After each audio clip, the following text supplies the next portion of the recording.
आज ऐसा इकबाल साहब ने फिर कहा कि जहां जहां मुमकिन हुआ हम सीट एडजस्टमेंट करेंगे।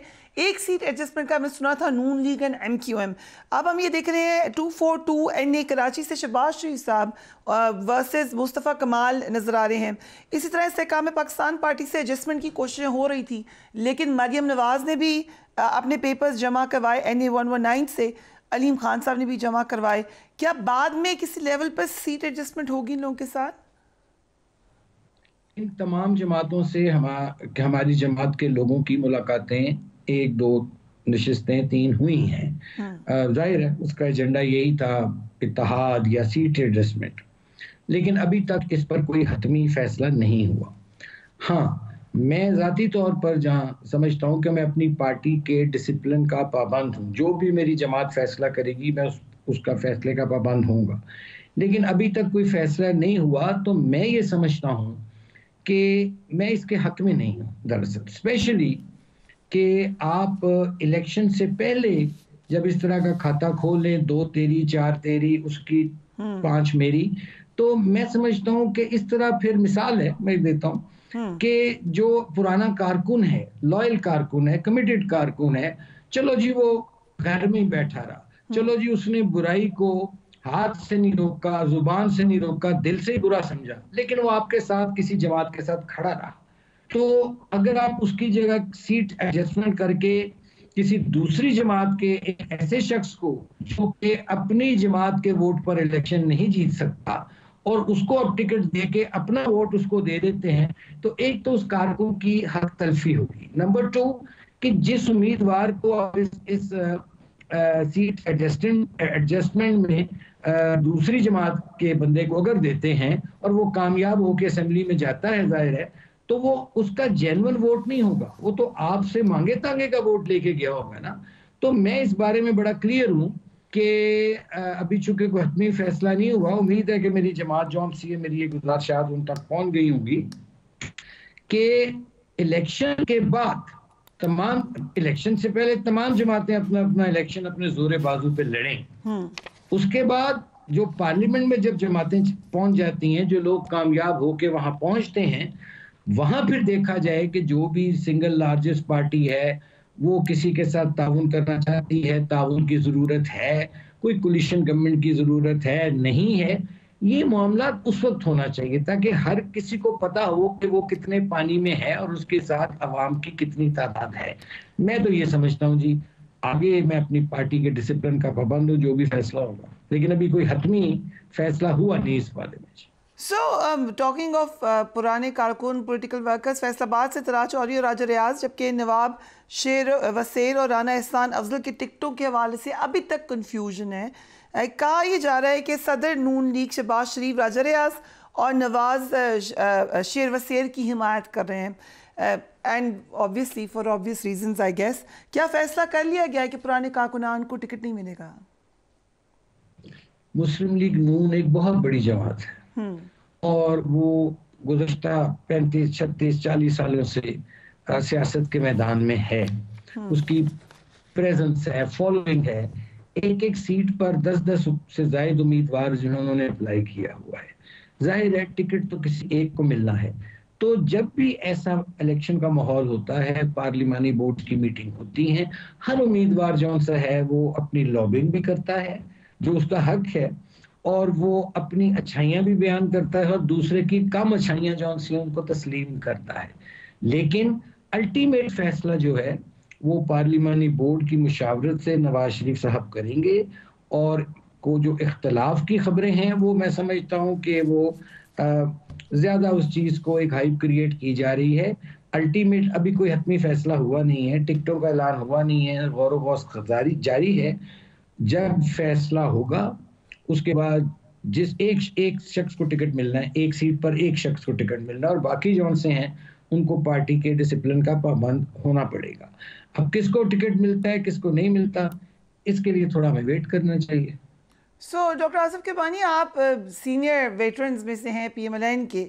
इसी तरीके से एक बड़े और सीनियर लीडर हैं Shahid Khaqan Abbasi, former prime minister भी हैं। वो ना सिर्फ इलेक्शन में हिस्सा नहीं ले रहे, लेकिन उनकी जो स्टेटमेंट्स हैं वो बड़ी थॉट प्रोवोकिंग हैं। कह रहे हैं वो कि इस वक्त वो नवाज शरीफ और नून लीग की सियासत से इत्तेफाक नहीं कर रहे। वो नवाज शरीफ मुश्किल वक्त में जिसका उन्होंने साथ दिया, उसके हवाले से अब वो आके कह रहे हैं कि वो उनकी सियासत से इत्तेफाक नहीं करते। ऐसी कौन सी सियासत कर रहे हैं मियाँ साहब कि जिनको उन्होंने प्राइम मिनिस्टर बनाया वो भी उनसे इत्तेफाक नहीं कर रहे? ये तो उनसे पूछे ना, ये तो शायद खकान अब्बासी साहब मोहतरम बता सकते हैं ना कि वो उनके इख्तलाफ की बुनियादी वजह क्या है। चूँकि एक तरफ तो वो फरमाते हैं कि वो अभी भी नवाज शरीफ साहब को अपना लीडर भी मानते हैं और कहते हैं मैं अभी भी मुस्लिम लीग नून में हूँ। ये तो वही बेहतर बता सकते हैं कि उनके क्या तहफ़्फ़ुज़ात हैं, और वो खुलकर बात करनी चाहिए फिर उनको। खुल के बात आजकल बिलावल भुट्टो बहुत कर रहे हैं। वो कह रहे हैं, बड़ी उनकी स्टेटमेंट है, I want you to listen to that. मियाँ साहब पहले कहते थे मुझे क्यों निकाला, इलेक्शन के बाद वो कहेंगे मुझे क्यों बुलाया। क्या मियाँ साहब को लंदन से खुसूसी तौर पे बुलाया है किसी ने? Why did he say that? मियाँ साहब क्यों पछताएंगे जी, मुझे बताइए। पछताना तो उन लोगों को चाहे पड़ेगा जिनकी कोई कारकर्दगी नहीं रही। पछताना उन लोगों को पड़ेगा जो 16 महीने पीडीएम की हुकूमत का हिस्सा भी रहे, मज़े भी लूटे, हवाई जहाज पे सैर सपाटे भी किए।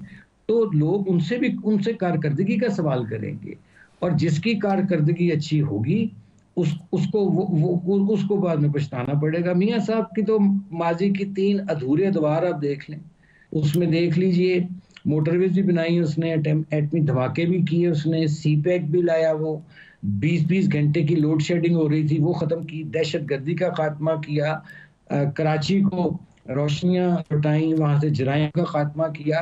काम करने के लिए नवाज शरीफ को वक्त कितना मिला था? 2013 में हम आए तो धरने आ गए 2014 में, उसके बाद 2015 का 1 साल मिला नवाज शरीफ को यकसुई से काम करने का, 2016 में एक झूठा पनामा केस आ गया। तो टोटल अगर देखा जाए 1.5 साल में नवाज शरीफ ने महंगाई को कंट्रोल किया, सी पैक लाया, 20-20 घंटे की लोड शेडिंग खत्म की।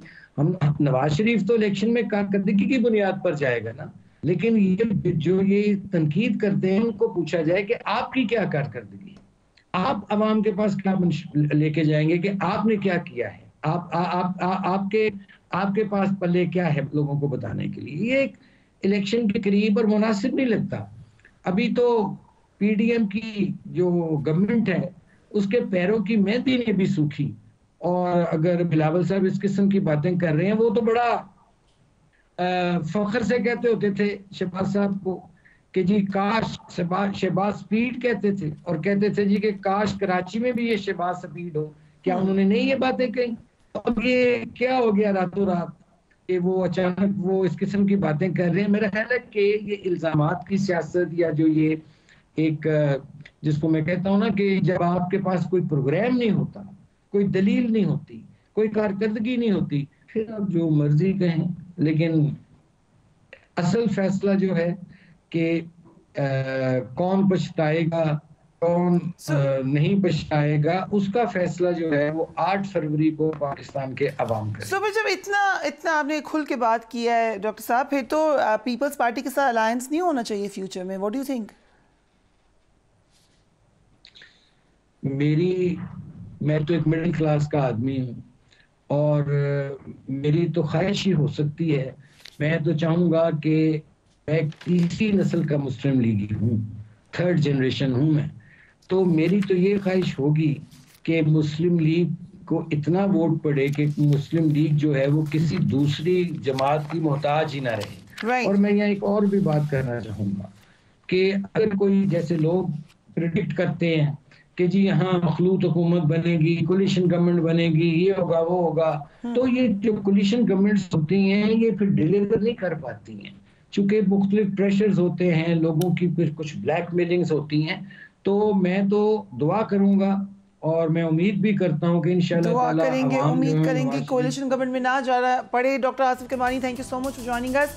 यकीनन कोalition गवर्नमेंट में जहां पर आपको बहुत सारे फ़ायदे हो सकते हैं, लेकिन सबसे नुकसान आवाम का हमने देखा मुशाहिदे में, कम से कम पाकिस्तान की कोalition गवर्नमेंट्स में, कि आप एक दूसरे को खुश करने, मनाने, रूठने में ही लगे रहते हैं, एक दूसरे को नवाजने में ही लगे रहते हैं, और जो असल इशू है, क्योंकि रिस्पॉन्सिबिलिटी का भी तयन नहीं होता किस पे जानी है, तो इसलिए ज़रूरी होता है कि अगर एक पार्टी के पास कम से कम इतना वोट या इतना उनके पास पावर ज़रूर हो कि वो ये तो कहें कि ये हमारी गवर्नमेंट है। कल को ये ना कहते हुए आ जाए कि नहीं जी ये भी था इसमें, ये भी था, तो वी आर नॉट रिस्पॉन्सिबल।